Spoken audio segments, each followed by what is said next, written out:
everybody. Welcome to another episode of Real Hawk Talk, a special episode of Real Hawk Talk as we come to you on this Wednesday, May 14th, the day that the NFL schedules are revealed. And fellas, it is 21 minutes before when the schedules are supposed to be revealed. And last I checked, I can tell you every single game for every single team. So the NFL has not figured out how to keep this a secret. They did better this year. It lasted longer, but we're going to reveal the schedule in just a second. We'll go through that.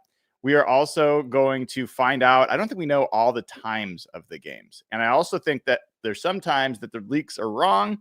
There's sometimes that the primetime games aren't all right. So we'll find out for sure live together. Let me bring in the fellas. Evan Hill at Evan Hill HB, Jeff Simmons at Real Jeff Simmons. Evan, how are you doing on this fine Wednesday? I'm doing wonderful, and I'll just tell you, when you said sometimes the leaks are wrong, my blood pressure just spiked a little bit because we just made some flight bookings, but I'm sure the leaks are correct. I'm gonna pray they are. So I think based on the work that I've done leading up to today, I think they're right, but you know what? That's part of the excitement. We won't know for sure for another little bit. Jeff, how are you doing? Let's make sure your mic is working. That's always a fun part of the show. I thought we had solved that problem, but I did too. During the draft, I've heard from some people that like your mic on Rob's show is flawless. So maybe it's something, maybe it's something with me in particular. I don't know. Like during the draft, like my mic cut out right before we traded up for him and Yori, and I had to like storm back, and so I don't know what it is. Maybe it's all the Hawk bloggers. Maybe it's too much for my Canadian internet, but it seems to work now. You guys, did I tell you how many people watched our content over draft weekend? No. Like unique viewers or what are we talking? Viewers across all platforms. So TikTok, Instagram, Twitter, YouTube. I don't know. It was almost 2 million people. I'm sorry they have to see our faces. I know, especially mine, but like, it's wild. It's wild. The three of us would get together and talk about this with 0 people watching. So the fact that there are 2 million people that I think probably, not all 2 million probably will come back after they witnessed what they witnessed, but that was fun. And man, we're building something here. And part of what's going on here is that there's Seahawks stuff that's worth talking about. Like I think there's renewed interest in this team and this schedule. Like, I don't, Evan, like, well, yeah. Can I jump in on this? Yeah. I want to jump in on like what you're about to say. And I know you're about to say it. It's like, I can't remember the last time our group, like our podcast group, has been like so incessant about the schedule and like, when can we book, the away game for this year? How fast can we book the flights? How fast can we set up accommodations? Like, we want to go to the city. We're excited about this football team. It's been a while, like genuinely. It's usually just you harassing Josh to try to get him to go to games and Jeff like figuring out when he can come and like crash on your place to terrorize Arizona. But no, this year it's definitely a lot more enthusiasm. Jeff, we're gonna go ahead and we're gonna reveal the schedule here in a second. But for you, was there a particular game that you were really eager to figure out when that was going to be? It was the Titans game, which is weirdly enough. There's not a lot of I don't love going to Seahawks road games. I much prefer going to the home games. I like watching on TV for the most part. But I hadn't been to Nashville in years, and it's one of the coolest places I've ever been. And I was saying to Evan today, I've only really been on like bachelor party, like guys trips, like so I don't know of how much I like got to explore, like walked around. So I've been just like playing around with random dates to see when it's going to come out, and I've been monitoring flights. But the Seahawks are in Nashville, like once every 8 years? I think they're actually there 2 years ago, so they're back there for whatever reason. But it's supposed to be once every 8 years, and I think I was on my honeymoon the last time they played the Titans game, and the game was so bad, the Seahawks like barely won. That was the last year of Pete Carroll, and I hated that game. That was a Gino Smith comeback drive game. They needed like an insane amount of luck to come back against. Oh my God! A CFL team.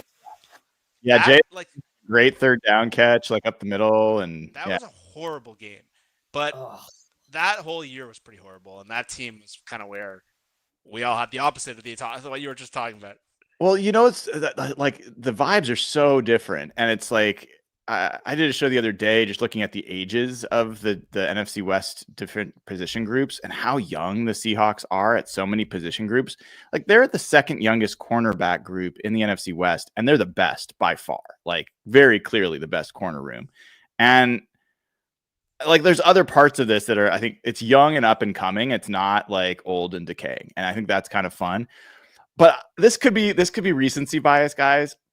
But I've had more fun going to away games the last few years than I have to the home games. And it's, I think, partially like recency about last year. They were shit at home and they were pretty much almost undefeated away. So that was fun. But it's kind of fun going into these other cities, experiencing the other cities, seeing other Seahawks fans and going to these stadiums and like just it's different, it's like it's a fun way. And so I highly encourage everybody that doesn't do that, like pick a game, go travel to see the Seahawks play this year for sure. There's a different dynamic, I feel like, of fans that go to some of these away games too. And I think it's probably easily explained, but like I'll give you an example. When I was in New York last year watching the Lions game, it wasn't for a New York football game, but it was like, a Seahawks bar in New York, and just hanging out with those folks who were so kind, so courteous. Like tons of people came up to me and were like, say hi to Brian for me. Say hi to Jeff. Like, I'm not even kidding. They were like real hot drinks on us.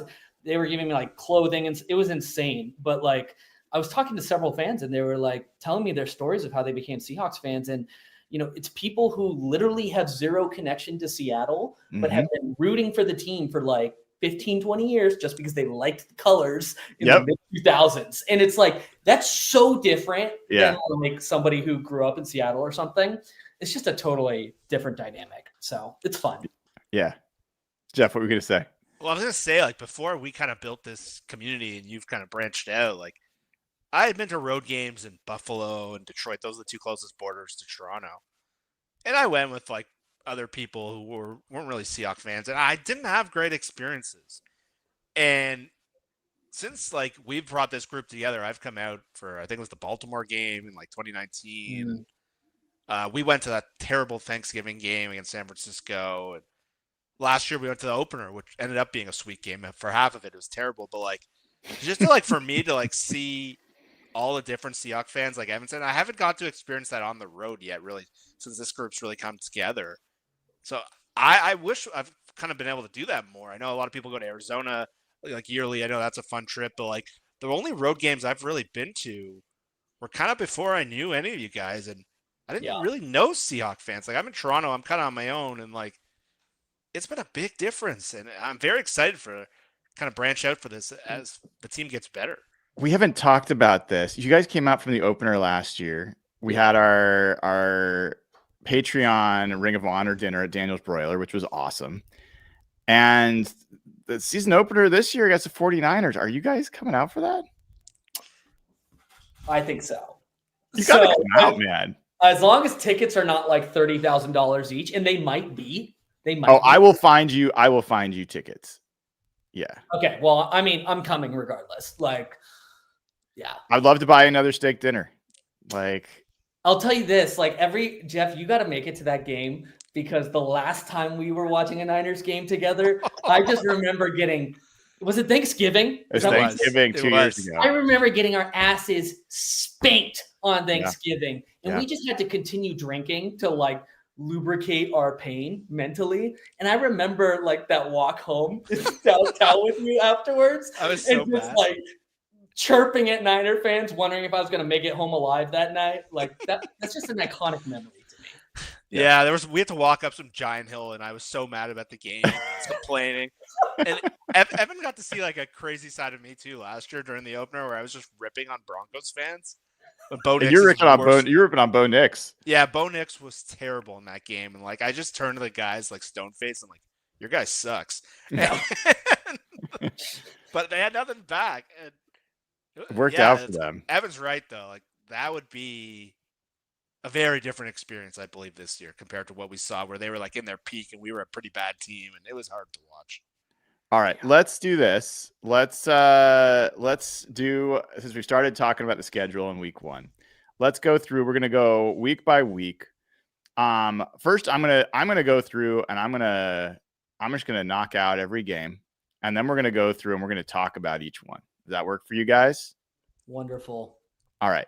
So, like, I thought I was gonna be able to reveal this to people ahead of time, but everyone it ended up coming out. So I did have a chance to work on this little beautiful design. I know you like it when I design things, Evan. You love my I was little. Gonna say this is some like real production level upgrades. Come on, dude! Like we have to flash back to episode 1 with like webcam like snippet. No, we don't. In the bottom, there's some weird, creepy dude like in the corner of our show. Yeah, this is an upgrade. We've come a long way. We've come some ways for sure. So week 1, home against the 49ers. As of now, I don't know that I have not heard this is a primetime game. I would assume it's a 1:00 game. We will find out for sure in a little bit. Week 2 at the DK Metcalfs in Pittsburgh, week 2. Week 3, home against the New Orleans Saints. So if you heard my show this morning, I got this one wrong. I had a better source. I found out that this was not Houston. This is home against the Saints, which is an easier start than it would have been if it was Houston, that's for sure. Then a Thursday night football game in Evan's backyard. That will be week 4. Week 5, back home against the Tampa Bay Bucks and Baker Mayfield. Week 6, to Jacksonville. So you've got this home away alternating going on. So across the country to Jacksonville to face Travis Hunter and Liam Cohen, Duval. And then week 7, we've got the Houston Texans at home for a Monday night football game in Seattle. We're going to get a Monday night football game in Seattle. CJ Stroud. We get a relaxing bye week, week 8. So not totally middle of the year, but pretty close. Not too early of a bye week. Week 9, we get the Washington Commanders, Jaden Daniels, Dan Quinn, the whole 9. Bobby Wagner away in Washington. Week 9, Sunday night football, prime time. So another prime time game. Then we come back home for week 10 against the Cardinals and Kyler Murray. We go to the LA Rams in week 11. This is the first back-to-back part of the schedule in road games. There have not been back-to-back road games up until now. So to LA and then to Tennessee for that game we were talking about. That will be, I don't have the dates here for you, but I can tell you the dates. That will be November 23rd, if anyone's checking their calendars. Week 13 will be home against the Minnesota Vikings. Sam Darnold's rematch against his old team in week 13. Then they go to Atlanta to face Michael Penix Jr. I'm looking forward to this one. Week 14. Week 15 will be home against Anthony Richardson or maybe Daniel Jones and the Colts. Week 16, a Thursday night football game at home against the LA Rams. So a short week, but back-to-back. That's the first back-to-back home games of the season. Week 15 and week 16. And then they go on the road. So they got a mini bye between the Thursday night game against LA at home. And then they travel to Carolina to face Bryce Young. Week 17, Dave Canales and Dan Morgan, old Seahawks folks over there. And they finish up the season with back-to-back road games at Carolina at week 17 and then at the 49ers. So the season bookends first game and last game against the 49ers. All right, let's get into it, guys. Jeff, I'm going to give you first dibs here. What is your first reaction to the schedule? Feels like they have a lot of away games. They do have more away games. They have one more away game than they do home games. So I was counting in my head, but it seems like they're not playing that run of quarterbacks they had to play last year. Usually that's the first thing I look at, who are the quarterbacks they're playing. Their schedule seems way better than last year, number one. And number two, there aren't a lot of periods where like they're getting killed on like the rest differential. Like it seems like they've gone from pretty good situations with rest where They have like the bye week coming out of the Monday nighter, where that might be a short week. That leads into another primetime game. It looks like they got a pretty favorable schedule from a travel and a rest. Other than that, like the second half of the schedule is a lot of road games, but overall, it looks pretty favorable. There's not like any specific stretch of this schedule where I'm like, ooh, those 3 to 4 games could put a nail in our season or, bounce us out of the playoff standings. Like, I mean, the last 2 games on the road, not great, but like those first 6 games, yeah, you're opening up against San Francisco, your bitter rival. But if you beat them, if you set the tone week 1 at home, put the Niners on their back foot, like you could start off the season pretty strong here. Like that's not, I don't know. I don't want to get too optimistic too early and get ahead of myself. Oh, you can get plenty optimistic. We need all the optimism we can get. We got a 7.5 over under for our wins on the season, my friend. Oh my gosh. I am not a financial advisor, but maybe I am in this moment. Throw as much money over on that over as possible. That's a money printer glitch. It is for the second year in a row, I think, easy money. Of course, again, not making any recommendations for people. You make your own decisions about where you put your money. But I think the only stretch of this schedule where you've got back-to-back games that look challenging might be the first 2. Would you guys like, and granted, we don't know what the 49ers defense is going to look like with those rookies. They've got Alfred Collins, CJ West, that could be like, if they don't start those guys, you're talking about Jordan Elliott and Kevin Givens in the middle of that line. Michael Williams might be good. He might not, and he might not be good right away. Their corner situation, Trey Brown, like, is he their starting corner opposite Renardo Green? Like, who's filling in for Trevarius Ward? They don't have Malik Mustafa. So, like, the defense, I have some questions. The offense, I don't know. Like, Trent Williams is probably going to be healthier early in the season than he will be later. Christian McCaffrey probably as well, but we'll see. And then the Steelers, they have a really good defense, but like Aaron Rodgers and like, I don't know. I like that game feels tough because it's away and Pittsburgh's a tough place to play. But Jeff, what's your take on the Steelers? I was actually looking at their roster the other day. I have a buddy that's a Steelers fan, and he's one of these guys that always thinks his team's incredible, and he seemed really beaten down. And I'm like, is he just being annoying? And so I looked up their roster, and I understood it. They're a team that's kind of stuck in the middle. They're not bad enough to get a high pick. They picked 21 this year. They make the playoffs every year. They haven't had a losing season. But I was looking through their team, outside of like some of their young O-linemen, they have like the opposite of the Seahawks, where they have like no young good players. And so they're kind of this unbalanced roster where DK is one of their guys that they're hoping emerges, but they have some older Like, I didn't realize Cam Hayward's like 36 years old. Sorry, Josh. It's TJ Watt, but like they don't have those like young ascending players. So they're going to be a tough team because of how good that defense is, but they don't have like, outside of DK, they trade away Pickens. Like, who's their number 2 receiver? Who's their running back? We don't even know who their quarterback is. There's Arthur Smith is their OC, who's had a weird run there. Like, it's a weird team that's kind of trapped. It's a lot like the Jets that had Aaron Rodgers. I think there's one thing I would add, Jeff. Yeah, go ahead. One of my good friends here in Arizona is a Pittsburgh transplant. TJ Watt, he may have lost a step. Like, there were stretches last year where he disappeared for long portions of the season. And I mean, he's got to be their highest paid guy, I imagine, right? Maybe DK and he wants a new contract. Yeah. I don't know. It's going to be really interesting, that game. Obviously, DK, I've watched DK go against Reek Woolen in practice time and time again. And I'll be honest, DK got the better of that more times than Reek did, at least in practice. But that'll be fascinating.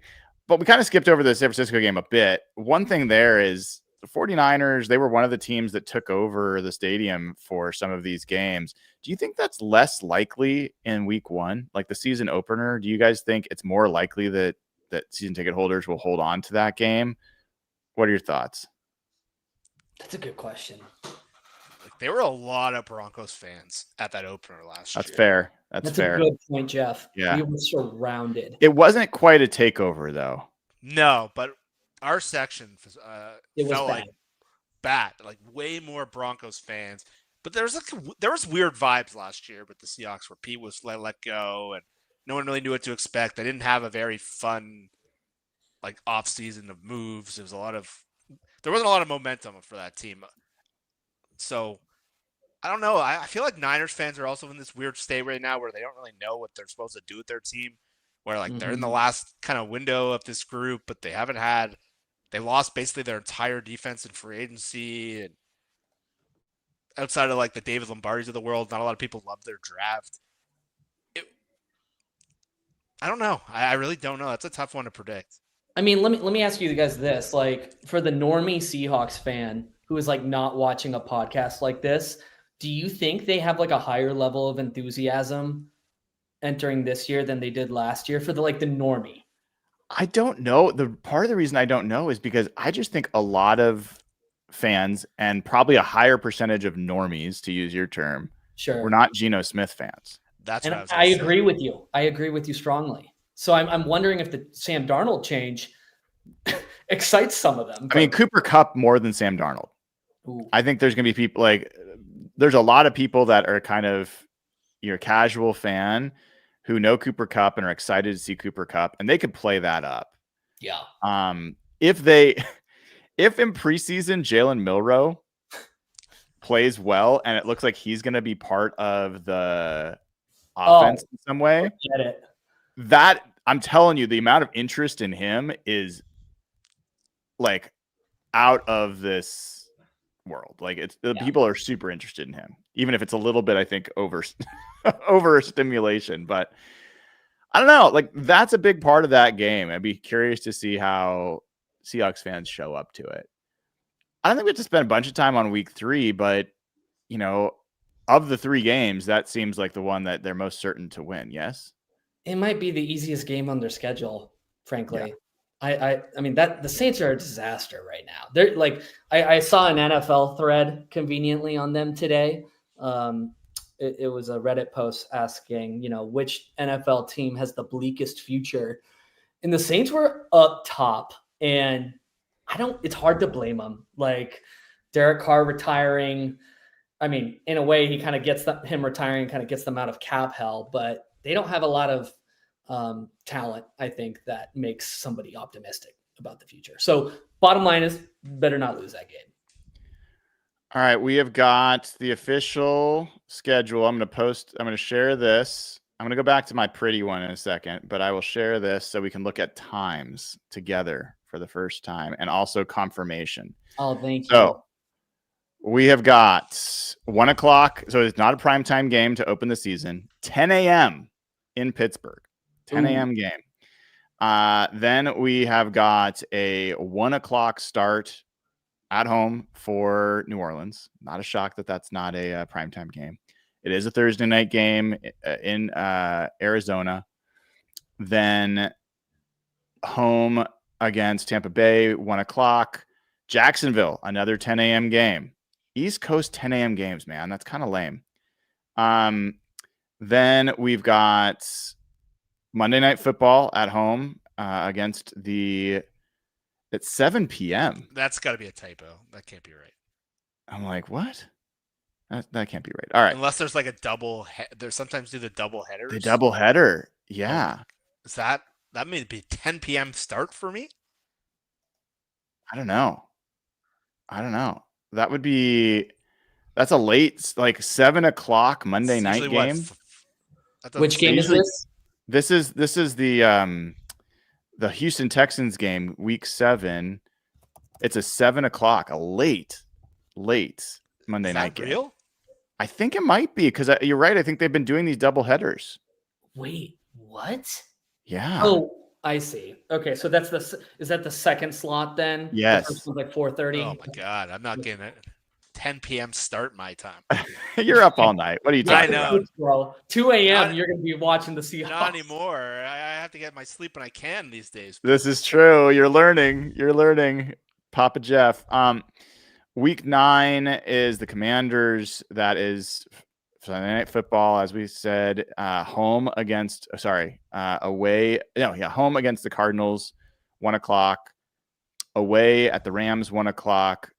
Oh, the 10 a.m. game against the Titans. So another 10 a.m. Like all these games, 10 a.m. We thought it was going to be.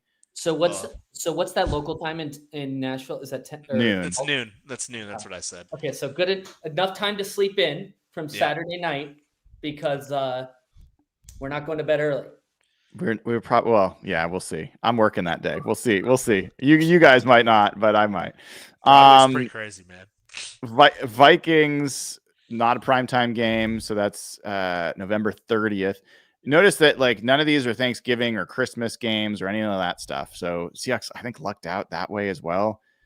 Then they go on the road, another 10 a.m. game against the Falcons, home against the Colts and Rams, and it is Thursday night, and then away against the Panthers and 49ers. So we had the right schedule. We don't have the dates or the times, I should say, and we don't have the dates even. Like the last 2 weeks of the season, those could be Saturday games. They kind of flex them around. But with this additional info, any thoughts there, guys? I mean, the 7 p.m. Monday night game. That's perplexing to me right now. I can't really process that being on the East Coast. It's preseason, but the first game against Pete Carroll is pretty funny. Right? Did that get announced too? Did I miss that? Pete announced it on Brock and Salk. Oh, okay, right. Okay. He kind of slipped it in there by accident, and then he's like, "Oh God, PR guy's gonna kill me."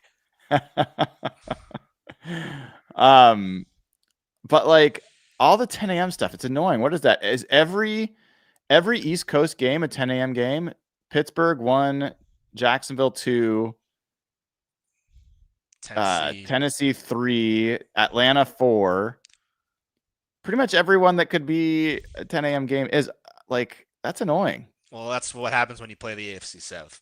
They play at 10 a.m. Those games. Do they? Why do they do that?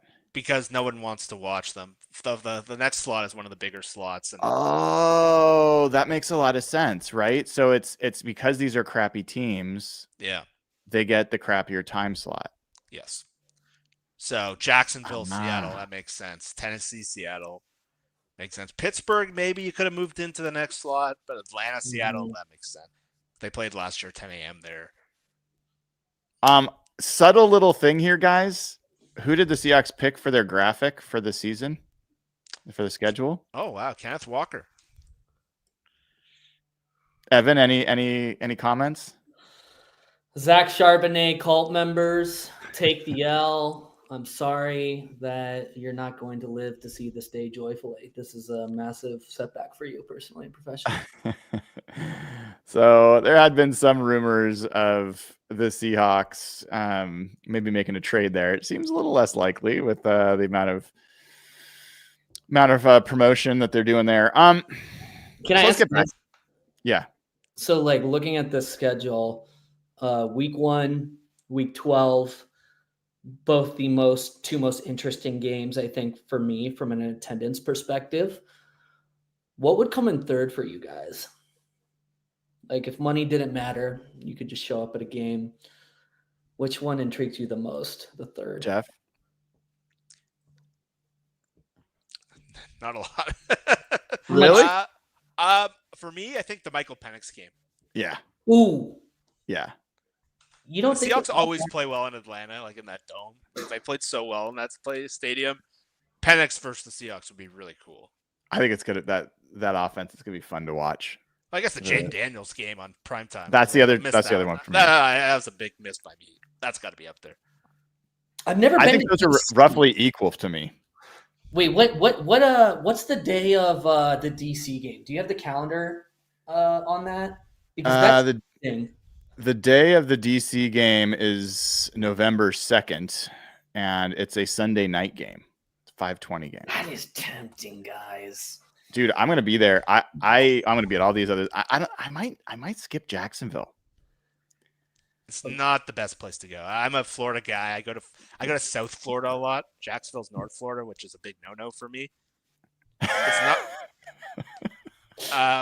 I do not see the appeal of going to Jacksonville. It is a hike, man. Like, there's no easy way to fly there. At least from it's not a Does very Jacksonville not have like an airport or something? It does, but like not a lot of Alaska flights, doesn't have like a. You probably have to fly to Orlando or Tampa. You know what game is interesting to me is the Texans game. Honestly, if CJ Stroud has a rebound year. Brian, are you going to be wearing a Lake and Tomlinson jersey?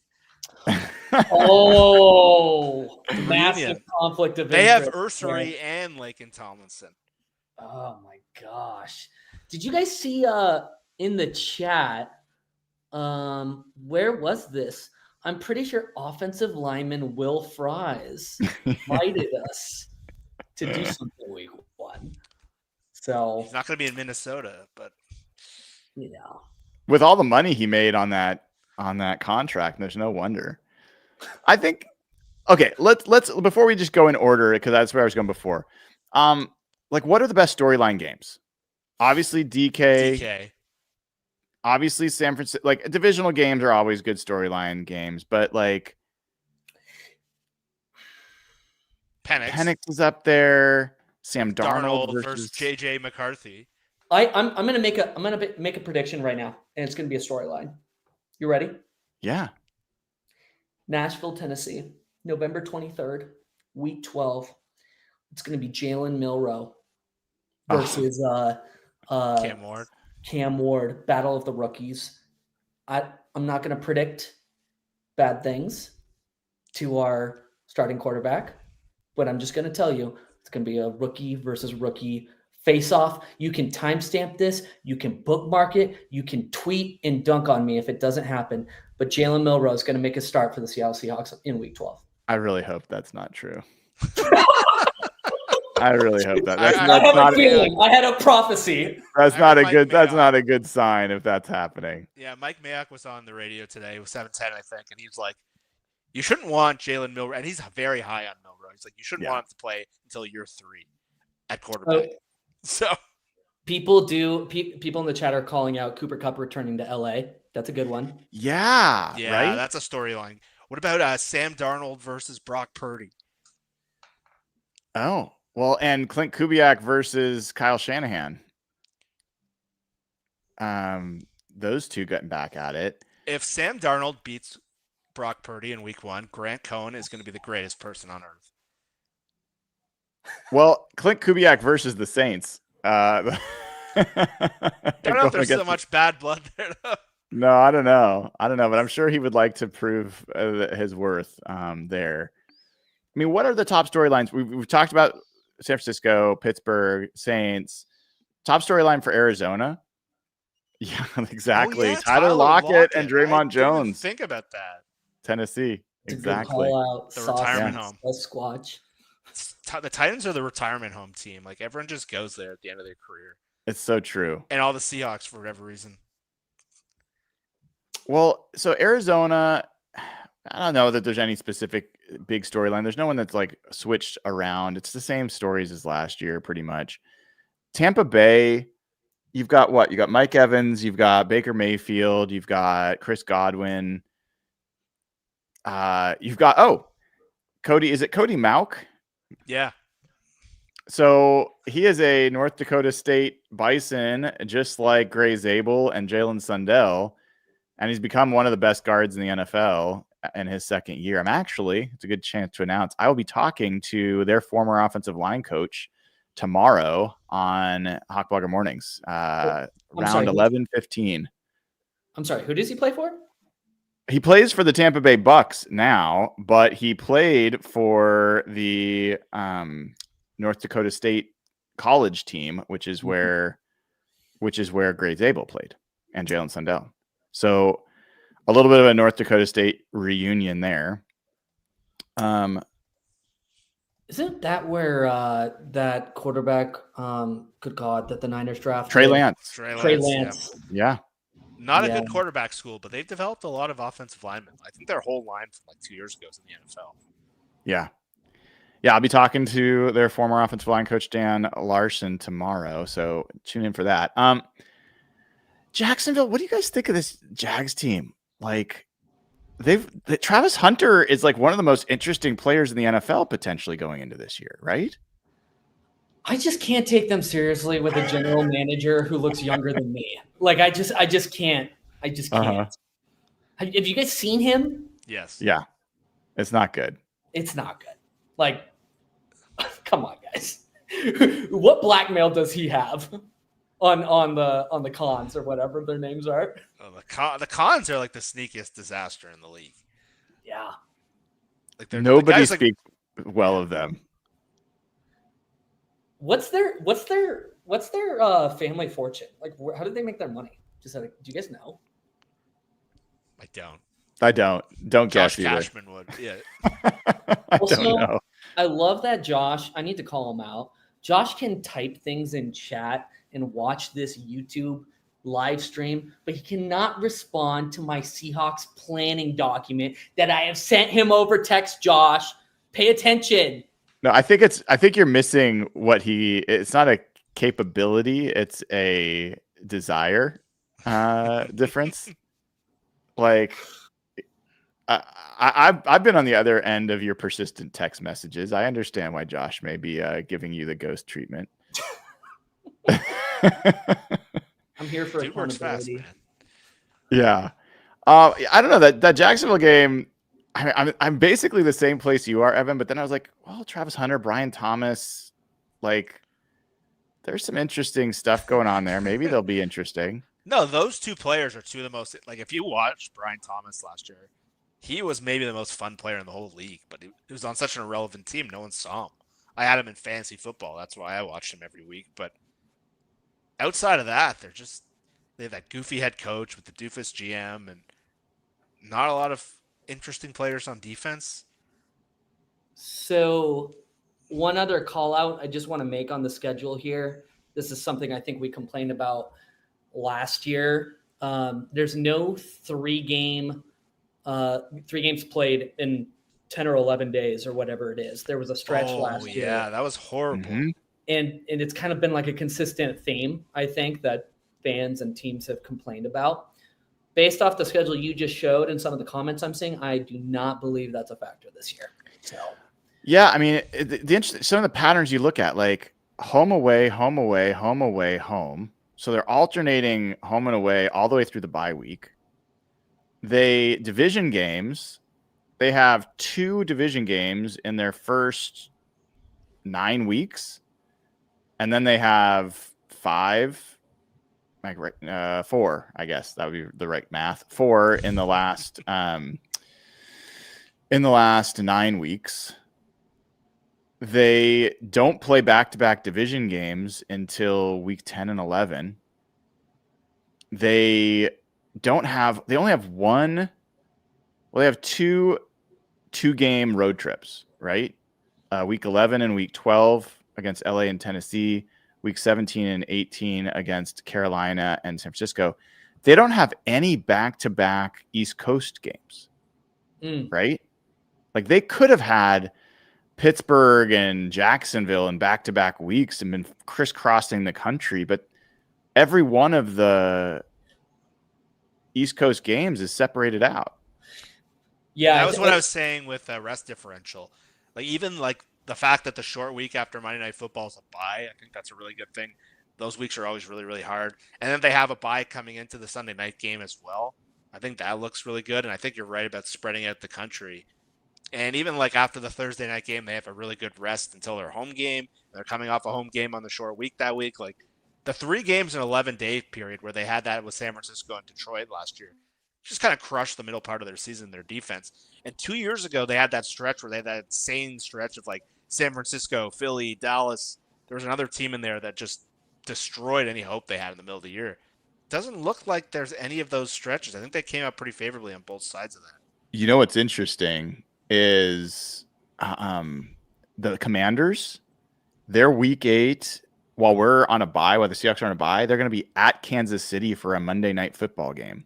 So they're going to travel to Kansas City, then they come home for a Monday night game. So they'll be normal rest, but shorter. Like they'll have had a very intense game, and then they come home to face the Seahawks who are coming off a bye.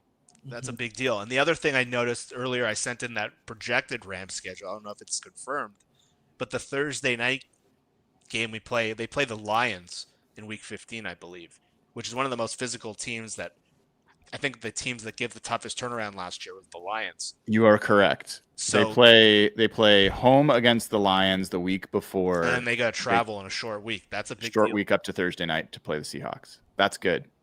I just know that Week 18 game is going to come down to a brutal slog fest for like a divisional title. It's happened a lot, right? Like that last divisional game. How many times has that like decided something pretty big for the Seahawks?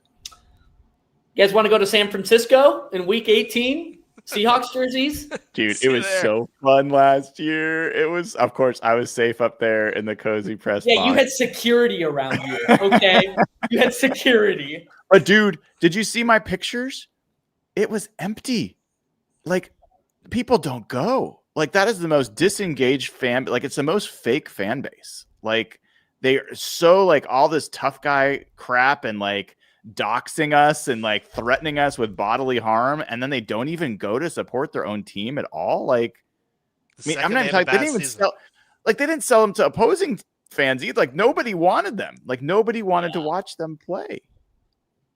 I don't know. Yeah. Now I will. Yeah, go ahead. What was I going to say? Sorry to cut you off. How many? So we have 1, 2. Is it 4 primetime games? 1, 2, 3, 4. Yeah. 4 primetime. How did that compare against last year? Do we have like 3 last year?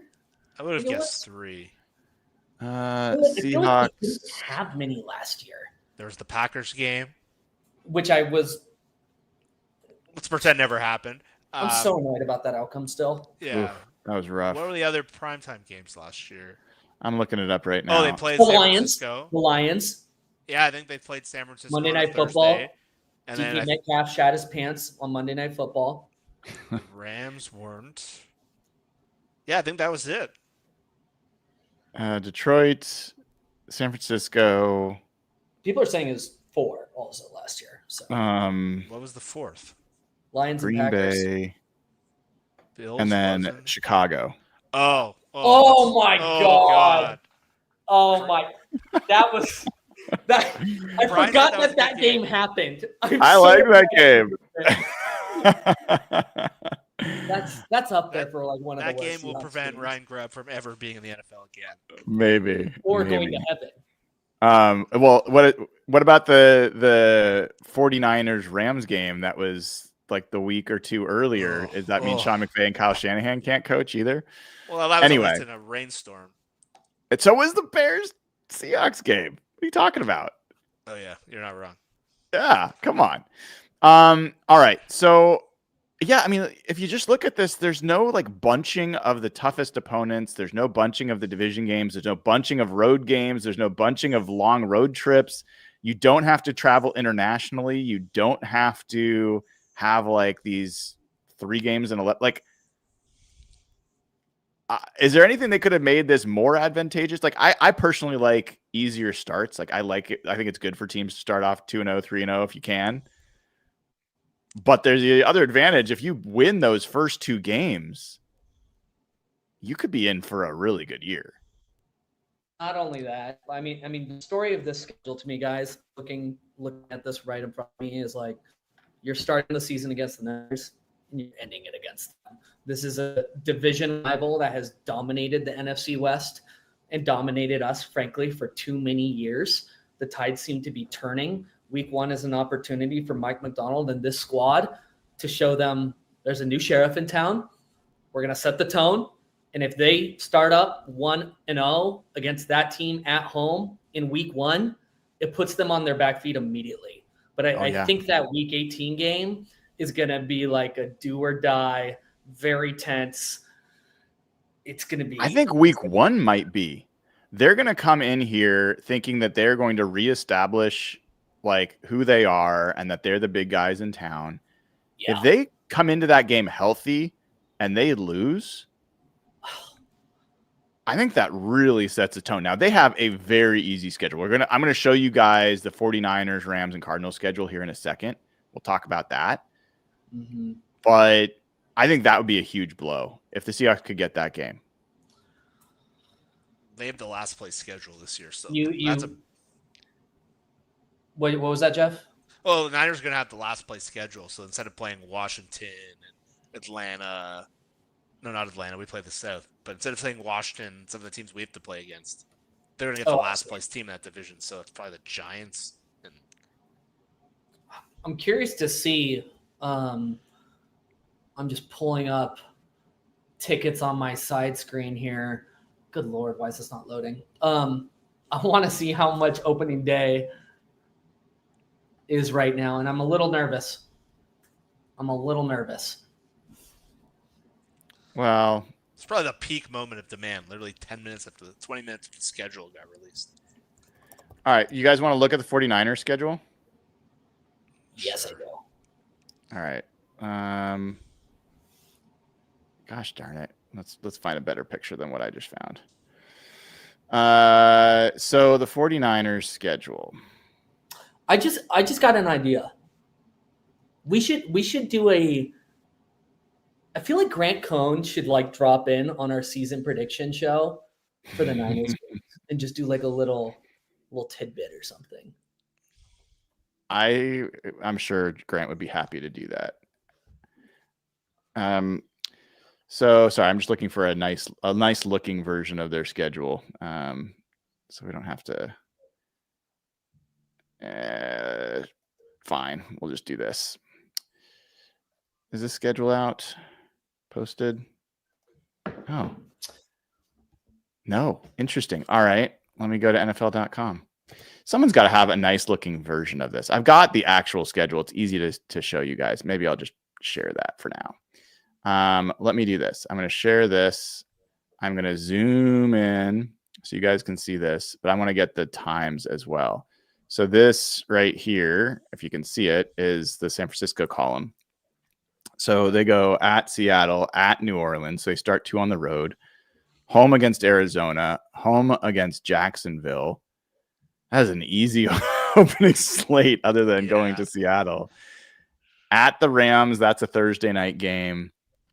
At Tampa Bay, home against Atlanta on a Sunday night football game.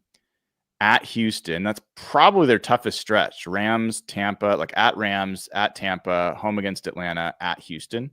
I don't know if the Seahawks even have a stretch that's that challenging. No, that's hard. That's hard. That 4 is hard. At the New York Giants, they could lose 3. They could lose 3 of those 4 games. It's possible. At New York Giants, home against the Rams, at the Cardinals. So they got a couple of these back-to-back division kind of things going on. Home against Carolina, at Cleveland, bye week. Let's hope Shedeur Sanders is really good. They've got a very late bye week, week 14. I didn't know they did bye weeks that late. I did not either. If they get injured, they are screwed. Like, that's a late bye. 13 games in a row for an older team. That's not easy. Wow. And they're like a good 4 games later than any of the other buys in the NFC West. Wow. Yikes. That's absurd. Home against Tennessee, at Indianapolis on, what is that? A Monday night game.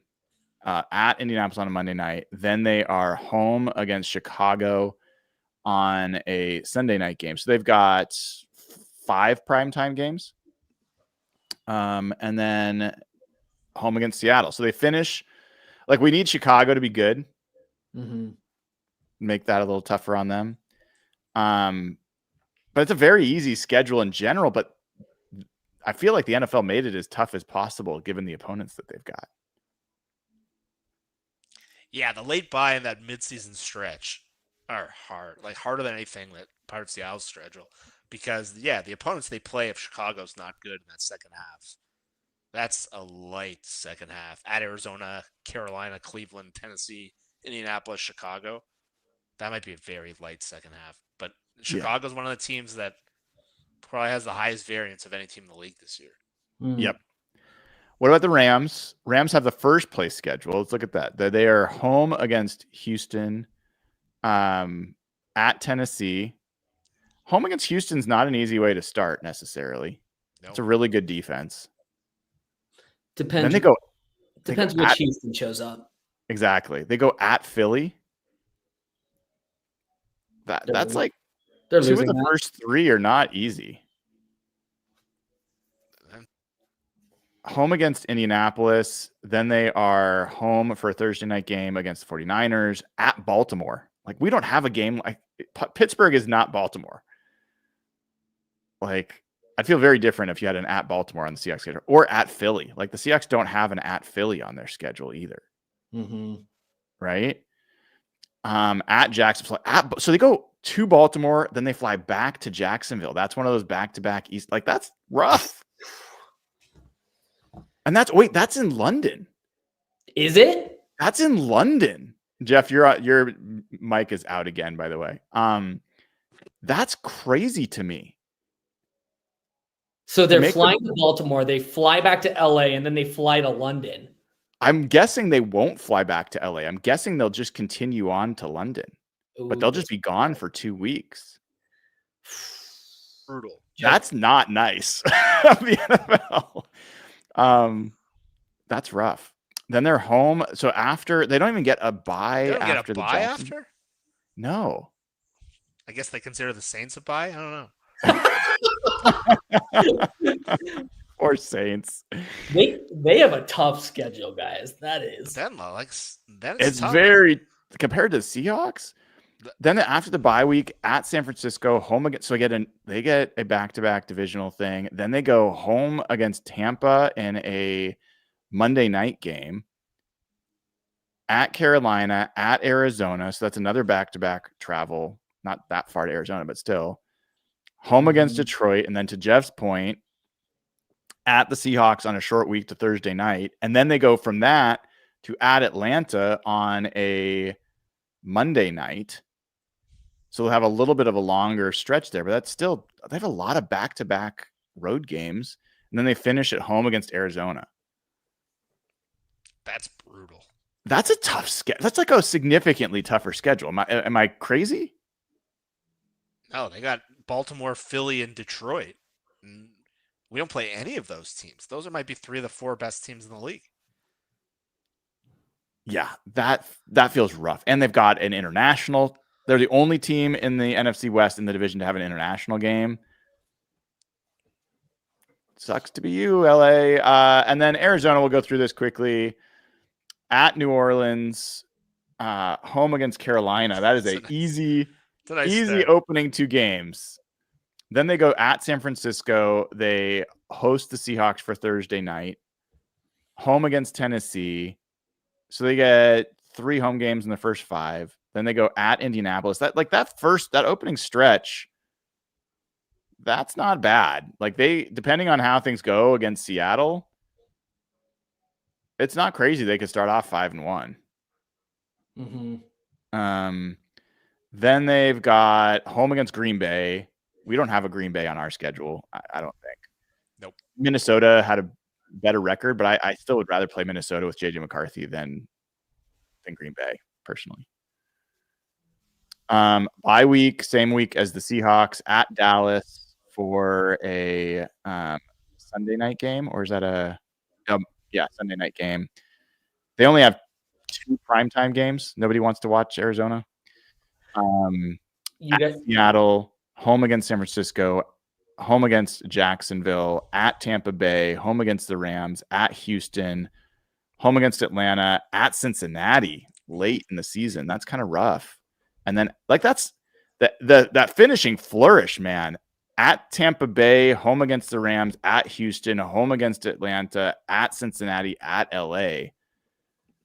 That could tumble them off their perch if they start off strong. So you want to know something disappointing?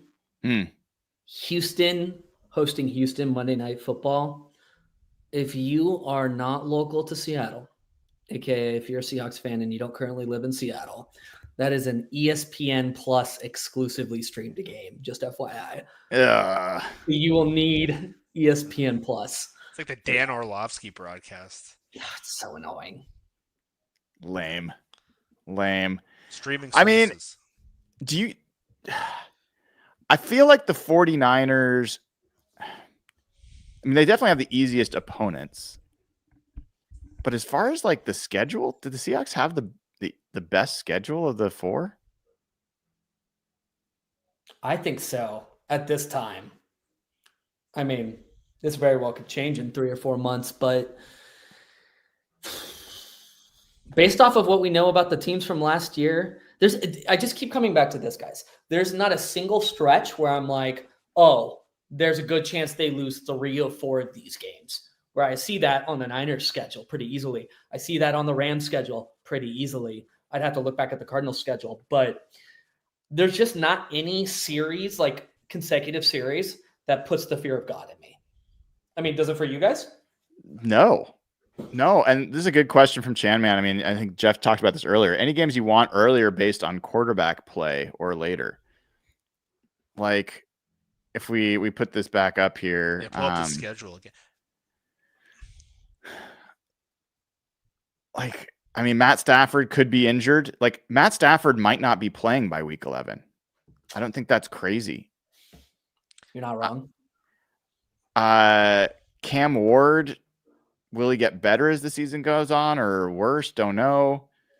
JJ McCarthy, same thing. Yeah, I mean, Bryce Young, he's a high variance guy. You don't know. Michael Penix, I think he's just going to be good. So I assume Michael Penix and Jaden Daniels are going to be good no matter what.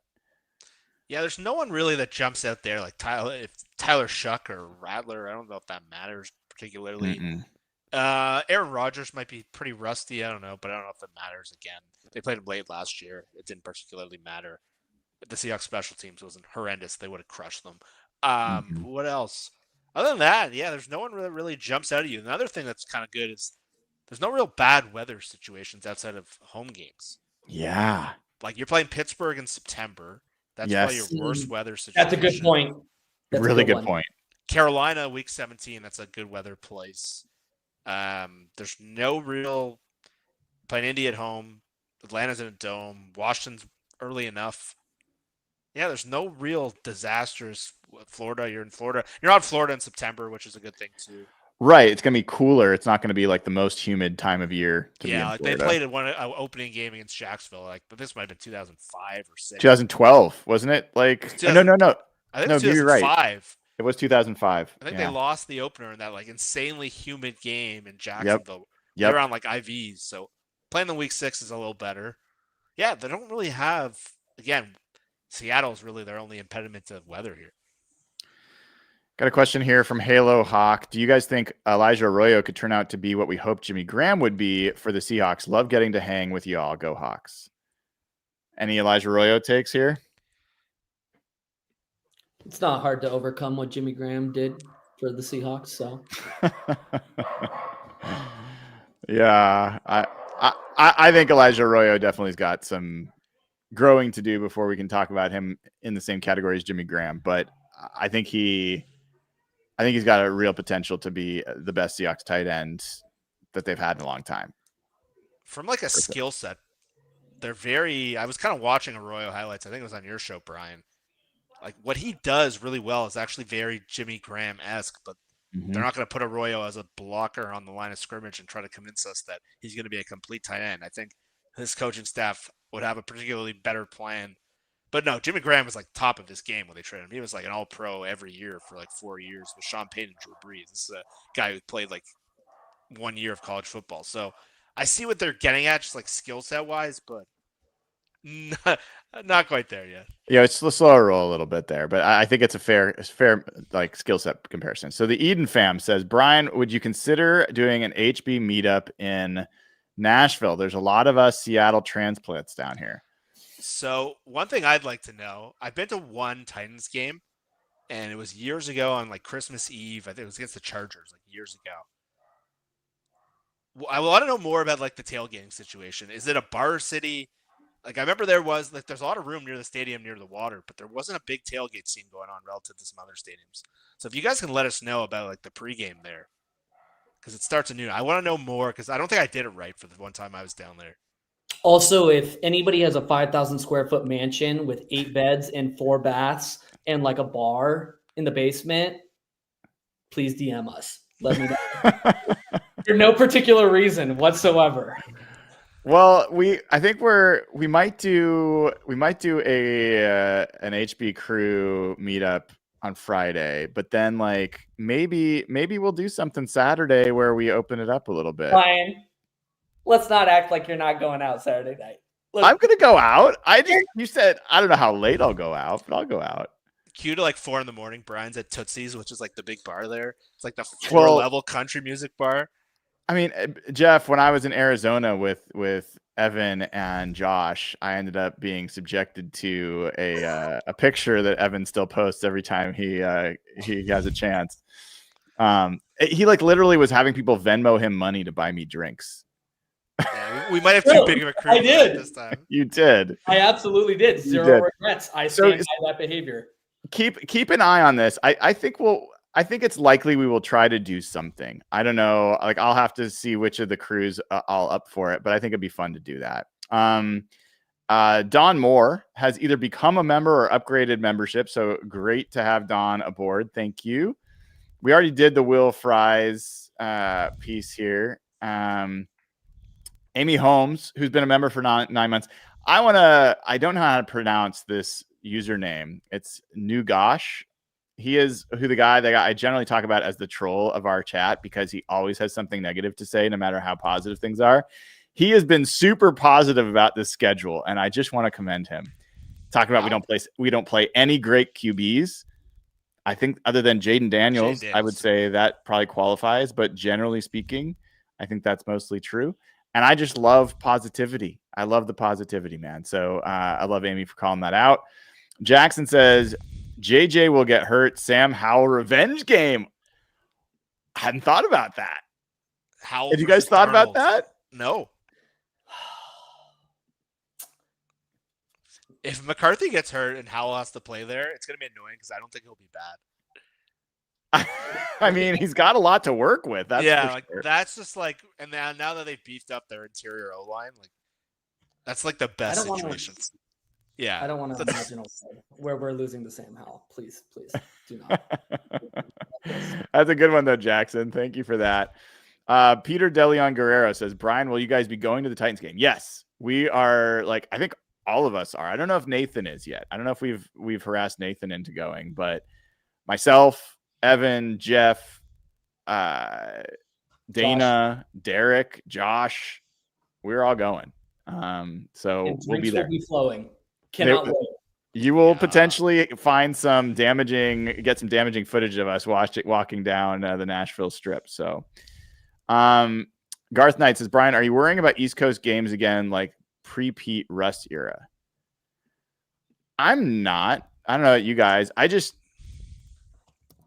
could just say for myself, like last year was the first time I traveled with the team, like not literally with the team, but followed to all the games. And the East Coast trips are no joke, man. Like, even if you're flying chartered, it doesn't like I've flown like first class times. Like, I'm not saying I did that, but somehow I got upgraded. Doesn't really matter that much. It's just like a lot of time to spend in a metal tube. And so nothing specific, but I think the Seahawks obviously did pretty well last year on their road trip. So I'm not particularly worried. Taker 610. This is about as favorable as we could hope for. I think we all agree with that. Last one here. Blaze says, just got tickets for Niners versus Hawks week 1. I'm hyped. ASF Hawks fan from Cali. Going to be my first Seahawks game in Seattle. Any recommendations? Evan, you've got all sorts of places you love in Seattle. Any recommendations for Blaze here in his first trip? For like pre-gaming, I don't really have like a strong. What about just Seattle in general? Don't say book a trip to Arizona. You have to go to Matador and get their nachos. Yes, that's the right answer. The Matador's happy hour nachos. Steak. steak happy hour. Are they $5? Is that what it is? Oh, I don't know. I haven't been there. It's some disgustingly cheap price, like from like 2015, 2010 pricing. Like it is. Dude, they could be $25 and they'd be worth it. They could be $75. They're so good. Matador nachos. You're making me hungry, dude.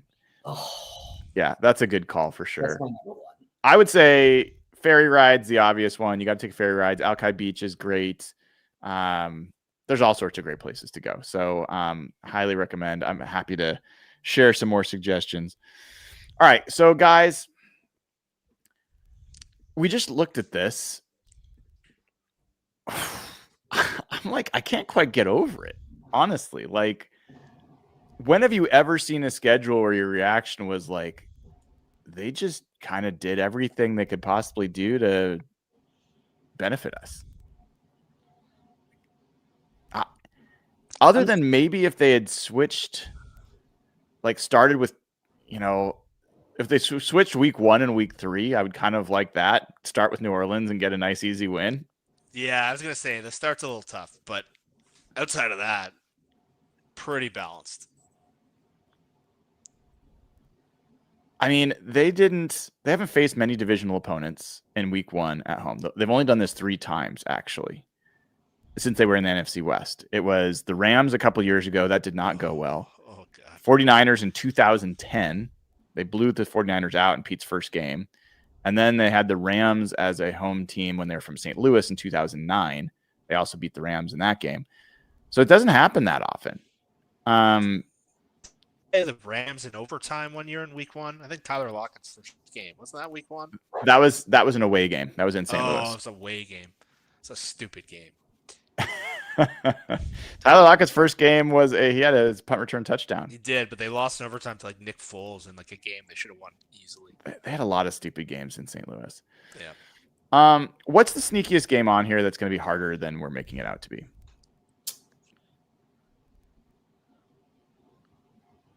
I think they could lose that Bucs game at home. That is exactly the game. Tampa's a really good team. That's exactly the game I was looking at. Yeah. I was at a Tampa game years ago where they were down 21-0 and they came back to win. But this Tampa team is like, they're one of the best run franchises, like low key in the league. They just draft really well every year, and that's going to be a hard game. Like, they got Vita Vea, Wirfs, like that's tough. Mike Evans, that's a tough team. I would go a step further. I would expect not to win that game, frankly. Like if at home. Yeah, if we're doing season prediction shows like today, I'm probably chalking up that one as a loss. I think it's a 50-50 game. Yeah. I'm going to go with that's definitely the one that stood out to me. The other one that I think you guys might laugh at me. To me, like between Jacksonville and Carolina. Oh, stop it. I knew I'm going to tell you, for away games. We always lose those games. Like, Brian's just got a hard on for that head coach over there, Mr. Pete Carroll disciple. Oh, Dave Canales. No, like Bryce Young started playing well. Like he gave the Falcons like a lot of trouble at the end of the season. They didn't they give the Eagles trouble? They should have beat the Eagles. They dropped the touchdown in the end zone. And so you're talking about them at home, and they've added some. Didn't they add like who was the first player they drafted? Ted McMillan. Right? Right. At least favorite player.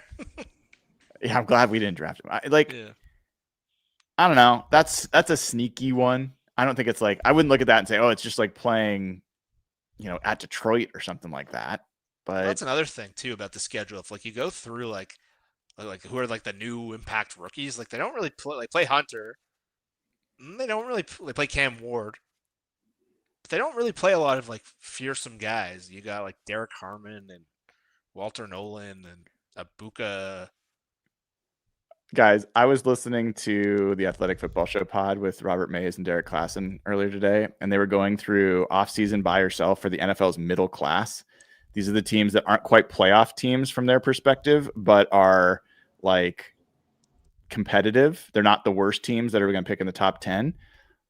The Seahawks are in there, by the way. And they did this based off of Vegas odds. The Seahawks play the Colts, the Jaguars, the Falcons, the Cardinals, all in that middle class. Like that's what it feels like. It just feels like this, like mid-league schedule. Mid. It just feels like a mid fest. And the NFC West used to feel like that was like the Titans, like not the Tennessee Titans, but like the just really good teams. Just don't feel like San Francisco's a super team anymore. They're not. They're old. They're washed. They're on their way out. They really are. I'm pulling up. I want to see what the sports books have to say about the Seahawks right now. So, the game lines are out already? Oh, yeah. Let's look at that. So Seahawks, Niners at Seahawks, the money line,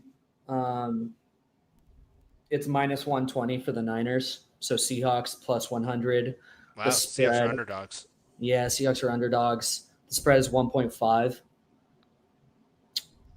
Plus 475 for Seahawks to win the NFC West. Huh. We'll have to look more into that. That's fascinating to me. That gives you some shows, Brian. It does. I'm actually going to be going on with Brock and Salk tomorrow at 8:30, and we're going to be talking about the schedule. I'm gonna try to get Derek Klassen on the show later this week because Derek is super skeptical about what's going on with the Seahawks. And I really just want to talk it through with him. I'm not going to like trap him or anything, but I just don't get it. I don't get like if Gino Smith was Russell Wilson in his prime and you then moved to like, and then you went like, I almost would get it more if it was if it was Russell Wilson in his prime to Gino Smith. And that was what people were reacting to is like, you willingly did that. This is just not that. So I'm just so confused by how skeptical people are of this team. He really, I listened to their show. He really struggles with the Gino thing. He does. He struggles because he's like, I like their draft and the receiver thing. They were a little, they make good points. They were, I felt like they were supportive of the DK shakeup. No, we like trading DK. We love the draft, but they're like, you could have just kept Gino, but you've gone from Gino to now that you have Darnold and Milroe, like it's hard not to see like that's a coherent plan where you have a plan A, a plan B, you're set up really well for the future. Like you couldn't have really done that if you kept Gino. Like I find this plan far more coherent from risk and reward. And I think that they'd be a better team or like they'd have a better opportunity if Geno Smith was still their quarterback. That's what I still believe. I understand. But at the same time, like it's the same way I feel like they would be a better offensive line if they had signed Will Fries. Okay. So like, it's not like I think that everything's worked out perfectly, but the fact of the matter is the ceiling is higher with a young Sam Darnold and a younger Jalen Milroe and the cap space than it would have been to sign Geno Smith to the contract that he wanted. The ceiling is actually higher for the offensive line with Gray's. Like if they had signed Will Fries, I almost guarantee you they would not have drafted Gray Zabel. Well, they would not have used that. I almost guarantee they would not have used the first pick. They had to. They had to. Do you think they would have taken Emanwari there? I think they would have taken Emanwari. They would have taken somebody else, a different position, and then they would have taken maybe Jonah Savaianaya or someone else in the second round. Who knows? Like it could have still that worked draft out. Would have felt a lot worse. It would have felt way different. So like the ceiling's higher, the risk is also higher. I guess what are you really risking? What are you really risking though? Exactly. Like they weren't going to be a Super Bowl team with Geno. You're risking what 11 versus 9 wins in like the worst case scenario. Like yeah, I don't know. I think these people. I'm not. Derek Klassen's great. Like I'm not ripping him. So I think they're missing that point, that piece of it. All right, guys. Well, we have covered a lot of ground. There's another super chat here. Let me get to this real quick. Cameron has said odds on who is starting week 2 for the Steelers. I think you probably mean quarterback. Do you guys assume it's Aaron Rodgers? Yeah. Let me give you a question there. Who would you have the least confidence in the Seahawks beating? Who would you feel most worried about? Aaron Rodgers, Mason Rudolph, or Kirk Cousins? Aaron Rodgers, Mason Rudolph, or Kirk Cousins? Mm-hmm. If they were the quarterback for the Steelers. Maybe Aaron Rodgers still. Most worried about? Least, yes, most worried about. Probably Rodgers. He showed he still has like a throw or two in him every once in a while. I think Mason Rudolph did end the Pete Carroll era. He did. The troll answer is Mason Rudolph because I mean he already beat the Seahawks, but I think Kirk Cousins is the answer for me. I think he like certainly had injury issues last year, but I think he's a better quarterback than Aaron Rodgers at this point. Mason Rudolph ended. It was the death nail in Brian Nemhauser's allegiance to Pete Carroll. That was the game. That was the game. That is not true. That was the game that radicalized you when they came to Seattle, ran for like 400 yards, and put up like 350 points on us. No, it was like the Bucks game in Germany really broke Brian that one year. Yes. I think if you want to say it, Evan, like that was the final nail, maybe. Sure. Like the body was in the coffin. The nails had already been placed. There was one more corner left to knock down, and that was like, yeah, give me a sledgehammer because that thing's getting plowed. Was that the paper bag episode? No, I didn't. No, there was no paper bag. Cole McCoy. That was just pure rage and heartache, like humiliation, is what it was. And you know, like it's fun to kind of look back in a way, guys, because that was a point where you just felt like the team didn't have a heart. Yeah. And I feel like the team had a heart last year, and I feel like it's going to have even a bigger one this year. Well, that's the thing. The baseline of their defense is like it's such a big part of how to project them, and why I don't really understand the 7.5. Like they basically bring back the entire defense, and they added some rookies. So with the defensive head coach. So that's a big difference to what that season was, where they look gutless. Yeah. Yeah. I just don't see that. All right. We got a couple more super chats. I know we got to run here in a sec. Dogzilla Monster says, what game is most dangerous for Sam Darnold and how early? I'll bring the schedule back up. Any thoughts here? What game is most dangerous for Sam Darnold? 49ers defense. Like, I mean, Nick Bosa is still very dangerous. He can be dangerous for any quarterback. Fred Warner is obviously really dangerous. He tormented them in that. He had a 97-yard touchdown on them last year. He did. He played really well against them. Maybe Pittsburgh if they just destroy the interior of the O-line. Yeah. I like Derek Harmon a lot. They got a good D-line, but like not a lot of edge rush that would scare you in Arizona, Tampa, Jacksonville, Houston maybe. Tampa's an interesting one with Kalijah Cansey. They've got some interesting pass rush, don't they? Who's the guy? Really the strength they got Hassan Reddick. Didn't they have a guy like had like double-digit sacks last year? I'm forgetting his name, but no, I mean, yeah.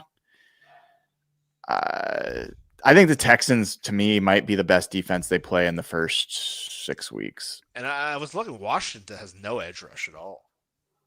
No, they lost. Washington's defense is still kind of piecemeal together. All right, last super chat, and then we're gonna close up shop here. Purdy extension over under 45 million. It's got to be way over, right? Way over. That's really low. I think I'm still thinking 55. I think it ends up at 55, to be honest. Yeah. It's be like a really heavy guarantee, but I think it's going to come under Dak in terms of AAV. So. All right. Somebody said something about that my interview with DeMarcus Lawrence made it into the Chargers schedule video. Oh, can we watch that live, please? All right. Let me try to find it. They must be playing the Cowboys. Apparently, people really like the Seahawks schedule video too. I don't know if we can watch that live without. I don't know fair use or not. I'm probably going to get some sort of copyright strike for this. Yeah, we don't want to take away demonetized. I can delete this part of the video. All right, so let me see if I can play this. All right. Hold on. I think if we like pause it and talk about it briefly, I think it's considered fair use. Wait, is there volume coming through that we're supposed to be hearing? Oh, hold on. Let me do this again. You're good. I will share it so that you guys can hear. I did not have volume on. All right, here we go. You should be able to hear it now.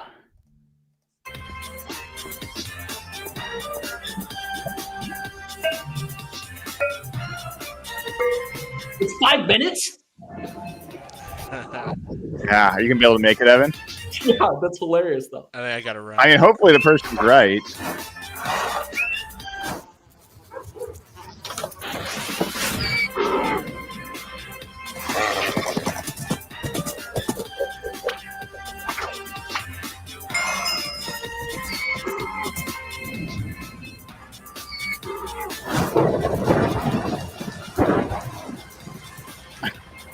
You guys ever play Minecraft?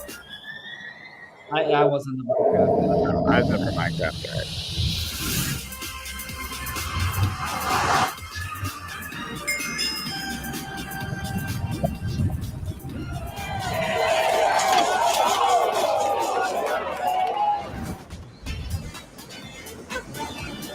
Imagine going to college for like 4 years and this is like the career you end up working. Can you imagine? Thanks, Mike. Absolutely. Thank you. Go get him, Mike. Hustle in there. Oh, Oh, thank you.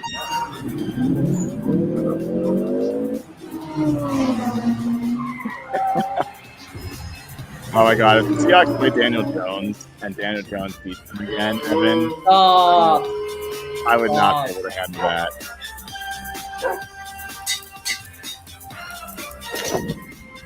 Oh, man, is Sam going to Mini?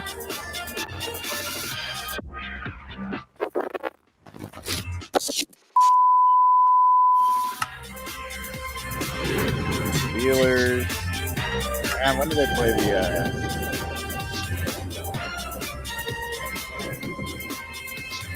Chargers?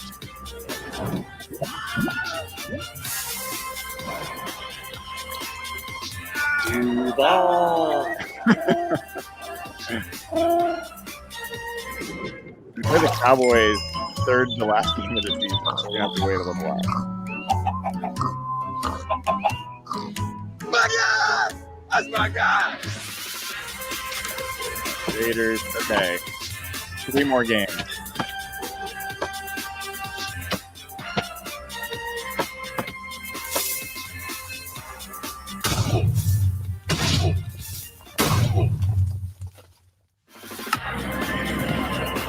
Keep our close close.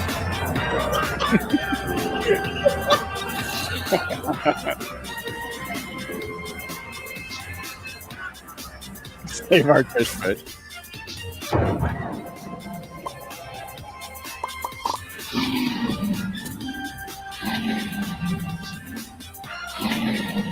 I feel like there's a here I just don't. Minecraft now. All right, Cowboys, here we go.